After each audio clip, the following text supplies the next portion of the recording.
ایک تالاب بنا ہے بارش کے پانی کو اسٹور کرنے کے لیے، لیکن وہ بھی خشک ہے۔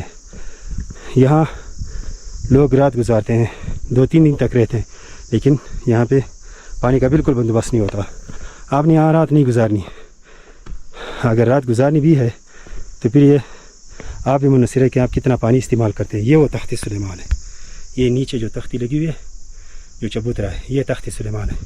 اور اس تخت سلیمان کو اور یہاں کا جو نیچے نظارہ ہے، جو بادل ہے، صرف اور صرف بادل ہی بادل نظر آتے، تا حد نکاح بادل ہی بادل۔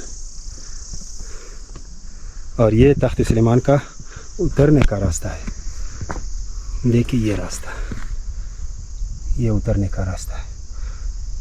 اور نیچے تا حد نگاہ صرف بادل ہی بادل اور کچھ بھی نہیں۔ یہ تخت سلیمان ہے، بس اس کو تخت سلیمان کا نام دیا گیا ہے۔ یہ ضروری نہیں کہ یہ تخت سلیمان ہے اور آپ اس پہ پکا یقین کر لیں کہ یہ واقعی تخت سلیمان ہے، بس یہ اسی نام سے اس کو پکارا جاتا ہے۔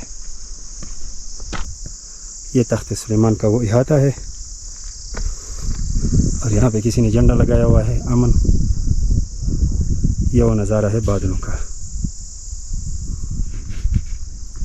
یہاں پہ اکثر بادل ہوتے ہیں، کبھی کبھار یہاں مطلع صاف ہوتا ہے اور نیچے گاؤں نظر آتے ہیں، وہ بھی خوبصورت نظارہ ہے اور یہ بھی خوبصورت۔ کسی کو تو یہ اچھا لگتا ہے، یہ بادلوں کا نظارہ، جو بادل نیچے ہو اور اوپر سیاح بیٹھے ہوں تخت کے احاطے میں اور بادل نیچے ہو۔ اور کچھ لوگوں کو وہ نظارہ اچھا لگتا ہے، اس نظارے کو دیکھنے کے لیے آتے ہیں جب نیچے مطلع صاف ہو اور سارے گاؤں نظر آتے ہیں۔